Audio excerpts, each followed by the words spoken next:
Fala, povo abençoado de Deus! Está começando mais um cafezinho da tarde com palavra. Mas antes, ó, vamos tomar o nosso cafezinho, caneca nova aqui, ó. Ó, que luxo, ganhei da minha esposa. Hum, Quentinho, fresquinho, fiz especialmente o cafezinho da tarde de hoje. Vamos lá, irmãos. Deixa eu compartilhar uma palavra com vocês nesse dia. 1 Samuel, capítulo 16. Vamos falar aqui a respeito do rei Davi, a ascensão do rei Davi até chegar ao trono. Eu coloquei aqui um tópicozinho aqui, o que passamos até tomarmos posse da promessa. O que a gente vai passar? A gente vai aprender aqui hoje com o rei Davi, o que a gente passa depois de a gente receber uma palavra, uma promessa de Deus, qual é o caminho, qual é a trajetória até a gente chegar até a promessa, até a gente tomar posse das promessas.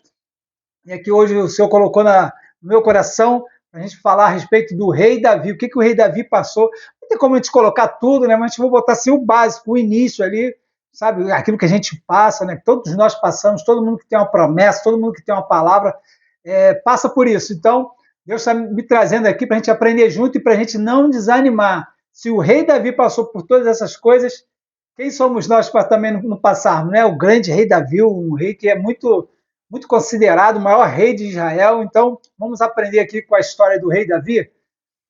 Primeira coisa que eu coloquei, primeira coisa que o rei Davi passou foi pela rejeição.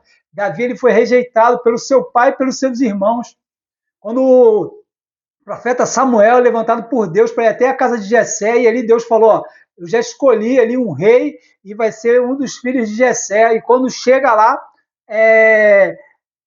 Jessé reúne seus filhos, mas só que ele deixou Davi de fora. Davi continuou lá apacentando as ovelhas, e quando todos os filhos passam diante do profeta, e Deus fala, ó, não escolhi nenhum desses aí. Então aí o profeta pergunta, acabaram seus jovens? E Jessé fala, não, tem um mais novo, um menorzinho que está lá cuidando das ovelhas. E aí o profeta Samuel fala, a gente não vai sentar em volta da mesa, ninguém senta, ninguém come, até que chegue esse jovem. E quando Davi chega, e Samuel bate os olhos em Davi, Deus fala, é esse aí que eu tenho escolhido. Então Samuel unge Davi rei na frente de todos os seus irmãos. Então a primeira coisa que nós passamos é rejeição. Você está sendo rejeitado, não acho que é só com você não, porque Davi também foi rejeitado, mas algo que me chama a atenção aqui, no 1 Samuel 16, no versículo 18. E aí o Espírito Santo se retira de Saul e passa e Deus envia um espírito para começar a perturbar Saul ali. Um espírito começa a perturbar Saul, um espírito maligno da parte de Deus. E o Espírito Santo começa a habitar sobre o rei Davi, sobre Davi.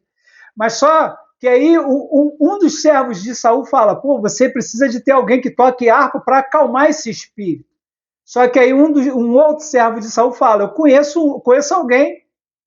Da mesma forma que o pai de Davi e os irmãos de Davi rejeitavam ele, não reconheceram, acharam que ele não tinha característica para se tornar um rei, alguém que estava lá no palácio com Saul olhava para Davi e reconhecia Davi como uma pessoa importante, uma pessoa cheia da presença de Deus.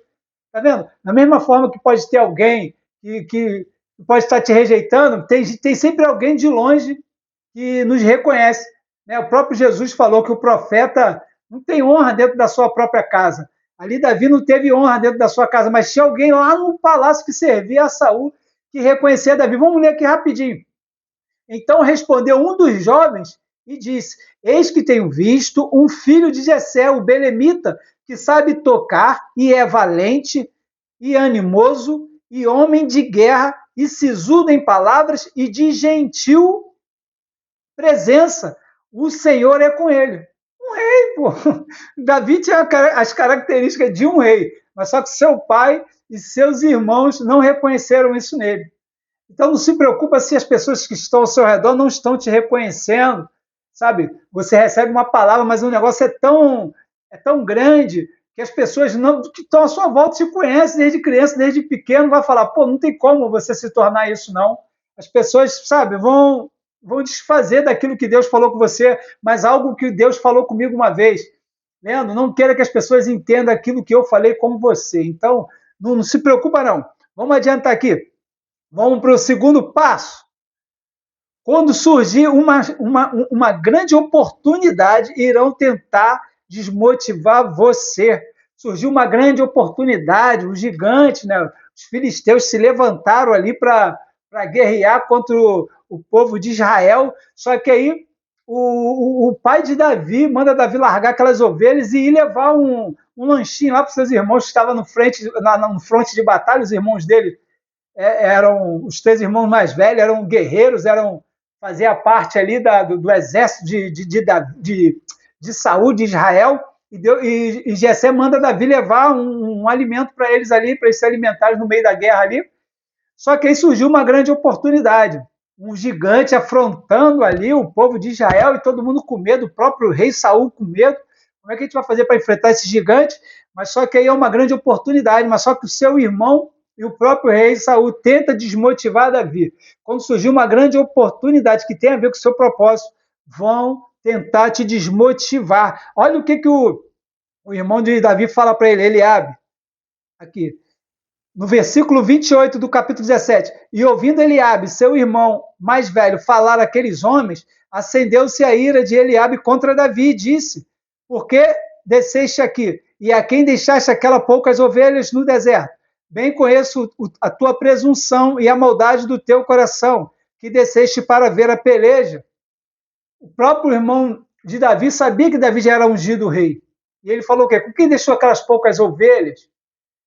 E o próprio irmão de Davi sabia que o Senhor tinha escolhido um rei segundo o coração de Deus. E ele fala da presunção do coração de Davi.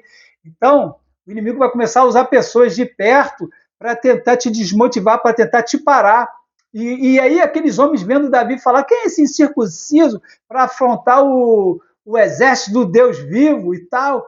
Não foi nem Davi que falou, eu vou lutar contra ele. Os homens ouviram isso, chegaram e falaram para Saul, ó, tem um rapaz aí, um jovem que quer enfrentar o gigante. E aí Saul fala para Davi, pô, você não tem como você lutar contra esse gigante?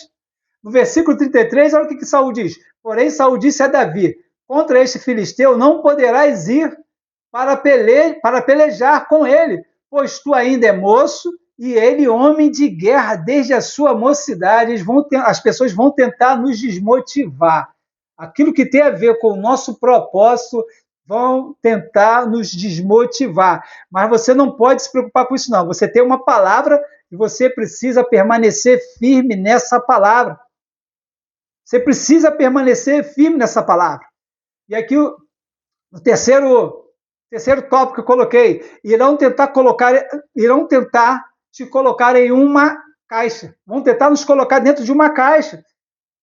As pessoas vão até falar, tá bom, você pode ir, mas você só pode fazer desse jeito. Vai ser assim que você vai fazer. Você pode ir, você está liberado para ir, mas só se você fizer assim, assim, assim, assim. Foi o que Saul falou para Davi. Tá bom, você vai, mas você vai com a minha armadura. Você vai vestido da minha armadura. Você não vai conseguir ganhar o gigante só se você sem ser com a minha armadura. Vão tentar te colocar uma armadura. Vão tentar te colocar dentro de uma caixa. Tentaram colocar Davi dentro de uma caixa. Você só pode ir se for com a minha armadura. Mas, cara, uma coisa que eu fico maravilhado com Moisés. Moisés foi um grande líder. E quando Deus manda Moisés colocar a mão sobre Josué, e ali Moisés vai sempre incentivando Josué, seja forte e corajoso, não temas, seja forte e corajoso. Ele vem falando ali com Josué direto. E quando Deus chama Samuel para subir no monte, Samuel sabia que... muito nome, né? Caramba, agora já me perdi aqui. Moisés, quando Deus chama Moisés não chega para Josué e fala, ó, toma aqui o meu cajado. Eu fiquei esses 40 anos no deserto, tirei o povo das mãos do Egito com cajado. Então, ó, você vai governar com cajado. Ali Moisés entendeu que Deus ia fazer algo diferente na vida de Josué. E quando Deus chama Moisés, Moisés sobe com o cajado para o monte. Moisés não tenta passar o cajado. Sabe, tem algumas lideranças, algumas pessoas que dizem, você vai até fazer, mas você vai fazer dessa forma aqui, desse jeito aqui. Já vem com um projeto pronto para te entregar. Mas se Deus te chamou, ele vai trabalhar na sua vida da forma que ele precisa trabalhar. Então, uma da forma também vão tentar nos colocar dentro de uma caixa. Deixa eu correr aqui para o vídeo não ficar longo. Em quarto lugar, o inimigo vai tentar te derrotar psicologicamente. Ele vai tentar trabalhar no nosso psicológico, vai tentar nos amedrontar, vai falar que a gente é fraco, que a gente não pode com ele. Foi assim que o gigante fez com Davi. O gigante olhou Davi, viu Davi pequenininho e falou com pau e pedra, eu sou algum cão? Ele vai tentar nos desmotivar, vai tentar falar que a gente é fraco. Mas nós, com nossas forças mesmo, nós somos fracos. Com a nossa capacidade, nós somos fracos. Mas se Deus nos chamou, ele nos garante. Olha o que Davi fala para ele. Davi, porém, disse ao filisteu, tu vens a mim com espada e com lança e com escudo, porém eu vou a ti em nome do Senhor dos exércitos, o Deus dos exércitos de Israel, a quem tens afrontado. Hoje mesmo o Senhor te entregará na minha mão e ferir-te-ei e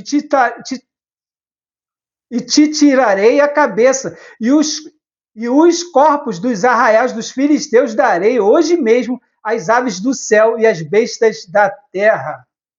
Acabou. Davi sabia quem ele era. Davi sabia quem Deus tinha chamado ele. Que Deus tinha chamado a ele. Davi sabia quem chamou ele. Não foi qualquer um, não foi homem, não foi o rei. Foi o próprio Deus que chamou Davi. Foi o próprio Deus que ungiu a cabeça de Davi. Então Davi estava muito certo de quem ele era. Podem tentar te amedrontar, pode tentar te parar, você tem que ter certeza de quem Deus é na sua vida e de quem você é em Deus. Se você é filho, se você é amado, se você está fazendo aquilo que Deus te chamou para fazer, pode se levantar quem quiser que não vai conseguir te parar. A gente não pode deixar as pessoas, não pode deixar o inimigo, afronta nenhuma nos parar. Se Deus nos chamou, ele nos garante. Aqui no tópico 5, Deus vai usar aquilo que nós já temos nas nossas mãos. Davi tinha uma funda. E aquilo ali foi o suficiente para ele derrotar o gigante. Ele não precisou usar a armadura de Saul, ele não precisou usar a espada, a lança, ele não precisou de nada. Só aquilo que ele já tinha nas suas mãos, a funda. Às vezes você tem algo nas suas mãos, você acha que é muito simples. Você acha, poxa, eu não vou conseguir com isso aqui que eu tenho, eu preciso de algo a mais, eu preciso de algo grande, eu preciso de algo poderoso. Não, começa aí, Deus primeiro, ele vai começar com aquilo que nós temos. Com o teu pouco conhecimento, com a tua pouca força. Lembra daquela mulher, daquela viúva, que ela foi até o profeta falou, o que você tem? Ela falou, não tenho nada. Aí depois ela parou para pensar, falou, não, só tem um pouco de azeite dentro daquela botija. Aí o profeta liberou a palavra e falou, vá lá, pede muitos vasos emprestados. Enquanto tiver vaso, o azeite não vai parar. Enquanto tiver vaso, o azeite não para. E ali Deus fez um milagre na vida daquela viúva. Ela ia perder os seus filhos. Mas o que ela tinha? Ela tinha um pouquinho de azeite. Ela não precisou ter algo grande, algo, sabe, poderoso. Não, é o pouquinho que ela tinha que Deus usou. É o pouquinho que você tem nas suas mãos que Deus vai usar. O que Deus usou é o que tinha na mão de Davi, a funda. Tu acha que foi Davi que acertou, a pedra encravou? Nada, foi Deus que foi guiando aquela pedra ali, foi Deus que foi capacitando Davi, foi aprimorando a mira de Davi para quando Davi chegasse diante dos gigantes, Davi pudesse derrotar o gigante. Aqui no sexto tópico, vem o reconhecimento. Depois que Davi derrota o gigante, no início as pessoas ficaram duvidosas. Vou conjecturar aqui, até quando Saul foi falar com Davi, né, o pessoal que estava em volta devia ter rido de Davi. Como é que a gente vai conseguir ganhar o gigante? Quando Davi colocou a armadura, Davi não conseguia nem se locomover. As pessoas deviam ter ficado rindo. Pô, esse garoto aí é doido, como é que ele vai vencer o gigante? Olha a armadura pesadona em cima dele, não consegue nem se mexer. Mas depois que Davi ganhou o gigante, derrotou o gigante, arrancou a cabeça do gigante. Davi veio vindo com a cabeça do gigante na mão, Saul olhou e falou: quem é esse jovem aí? E algo que me chama a atenção, que quando Saul manda chamar Davi, Davi vai começar a tocar para Saul, porque não tem como falar tudo. E o espírito imundo saía de Saul. Então, Saul colocou Davi como pajem de armas. Davi, a Bíblia diz aqui que Saul amou a Davi, que Davi achou graça aos olhos de Saul. E depois que Davi derrotou o gigante, Saul pergunta: quem é esse jovem?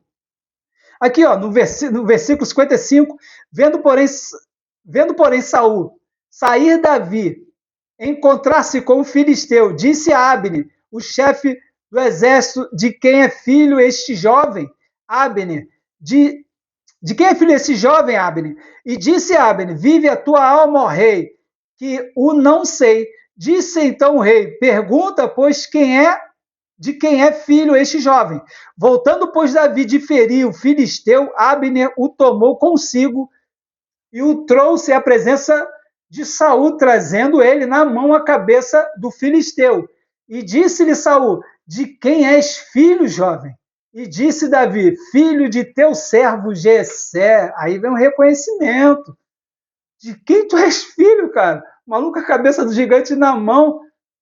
Davi pequenininho, com uma funda, 5 pedras. Mas como é que é isso aí? De quem tu és filho? Se a Bíblia diz que Saul amou a Davi, Saul tirou a sua armadura e colocou em Davi. Você não tira a sua armadura para colocar em uma pessoa que você não conhece, sua armadura de guerra, você se despiu da sua armadura de guerra. Naquela época a armadura era algo muito importante. Você dá na mão de quem você não conhece. Ele não conhecia, ele não reconhecia quem Davi era. Conhecer Davi, eles conheciam quem Davi era. Quando você entra no seu propósito, as pessoas vão olhar e vão falar: caraca, é a mesma pessoa? Aquela que a gente estava rindo lá atrás. Primeiro as pessoas vão te desacreditar, vão rir de você, não vão entender aquilo que você está fazendo, porque elas não ouviram aquilo que você ouviu. Os próprios irmãos ali que viram Davi ser ungido duvidaram, imagine aqueles que não viram. As pessoas não estão no seu íntimo, as pessoas não estão no seu secreto, como está você e Deus. Então deixa as pessoas caçoarem, deixa as pessoas não acreditarem naquilo que você tem. Você que não pode ficar duvidoso. Se Deus te chamou, Deus te liberou uma promessa, liberou uma palavra, permanece firme. Em 7º, vem a perseguição. As mulheres começaram a cantar quando eles voltaram de uma batalha. Saul matou milhares, mas Davi matou seus 10 milhares. E aí Saul ficou irado com Davi e falou: o que falta? Falta só entregar o reino a ele. Saul começou a perseguir a Davi, e aí começa a vir a perseguição. Perseguição aqui é muito longa, não tem como a gente falar da perseguição, mas começou a perseguir. Davi não teve mais paz. Davi teve que fugir da presença de Saul e se esconder na caverna de Adulão. Davi foi para a caverna se esconder de Saul. Davi não podia mais estar ali no palácio servindo a Saul. Saul tentou matar Davi diversas vezes, tentou encravar Davi na parede com uma lança. Davi teve que fugir. Vai ter um momento que a perseguição vai ficar tão grande que você vai ter que fugir.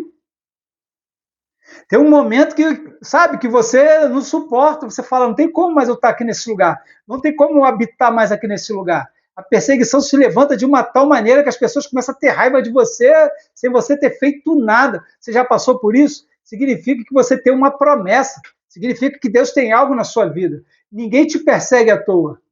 Perseguem só quem tem promessa, só quem tem propósito, só persegue quem está fazendo alguma coisa. O que Jesus falou? Jesus falou: vão perseguir vocês, vão matar vocês por causa do meu nome. Você tem uma promessa, você tem um propósito, vai começar a se levantar perseguições. Mas depois da perseguição, o que vem? O cumprimento da promessa. Começou a levantar perseguição, Davi teve que fugir, se escondendo na caverna de Adulão, e ali Davi conheceu 400 homens que estavam desgostosos, estavam morando na mesma caverna que Davi, homens endividados, homens sem famílias, perdidos. E ali Davi levantou um grande exército, e ali Davi começou a guerrear, Só que ali Davi também se envolve até com os filisteus, ele tenta se voltar contra Israel junto com os filisteus. Só que aí não tem como a gente falar, isso aqui é muito grande, muita coisa. E aí primeiro Davi se torna rei de Judá, para depois Davi se tornar rei de Israel. A palavra vai dizer que se levanta uma guerra da casa de Davi contra a casa de Saul. E quando Davi estava na caverna de Adulão, seus familiares aí sim reconheceram e foram morar junto com Davi. Então, primeiro vem todas essas fases, todas essas perseguições, vem todos esses levantes até chegar o tempo da promessa. Primeiro vem rejeição. Aí vai se levantar uma grande oportunidade, vão tentar te desacreditar, vão tentar te desanimar, vão tentar te parar. Aí depois vão tentar te colocar uma caixa. Vai fazer, mas vai fazer dessa forma que foi assim como o faraó falou para Moisés, não, tá, vocês vão adorar, mas só vai fulano, ciclano, vai ficar, não vai todo mundo não, entendeu? Eles vão querer te colocar numa caixa. O inimigo vai tentar te parar psicologicamente, você não é capaz, você não pode, você é fraco, você não tem conhecimento suficiente para você fazer, não, você não pode. E depois Deus vai usar aquilo que tem nas suas mãos, aí você começa a fazer. Com aquilo que você tem nas suas mãos, um pouquinho.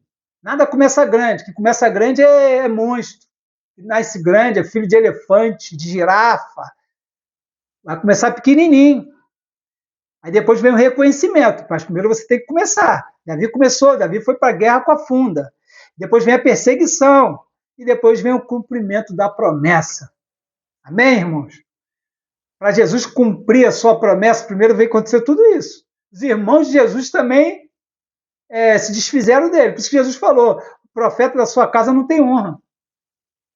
Aí depois veio perseguição sobre Jesus, depois mataram Jesus, a grande perseguição, para quê? Para que se cumprisse o propósito de Jesus. O propósito de Jesus era morrer. Então foi cumprido. Lá no Getsêmani, perseguiram Jesus, pegaram Jesus, então cumpriu. Então, para se cumprir o propósito, a promessa na nossa vida, a gente vai passar por essas fases aqui. Todas essas fases. Tem algumas outras coisas no meio ali, mas não tem como a gente falar de tudo. Mas se está acontecendo algum desses tópicos aqui na sua vida, significa que você está no propósito, significa que Deus tem algo para a sua vida. Amém, irmãos? Espero que essa palavra venha te trazer um ânimo, venha te trazer um conforto, venha abrir os seus olhos, sabe? Venha te tirar aí do desânimo, porque estão te perseguindo, estão desacreditando de você. Não fica preocupado com isso, não. Olha o que Deus falou comigo. Não se preocupa se as pessoas não estão entendendo aquilo que eu falo com você. Não se preocupe se as pessoas não entendem. Eu falei foi com você, não foi com elas. Então, permaneça firme aí no seu propósito, porque vai se cumprir a promessa na sua vida. Amém, irmão? Espero que essa palavra venha de encontro ao seu coração e venha trazer luz, venha trazer paz e esperança para a sua vida. Amém? E lembre-se, Jesus tem um plano com a sua vida e Ele te ama. Terminar aqui meu cafezinho. Fui!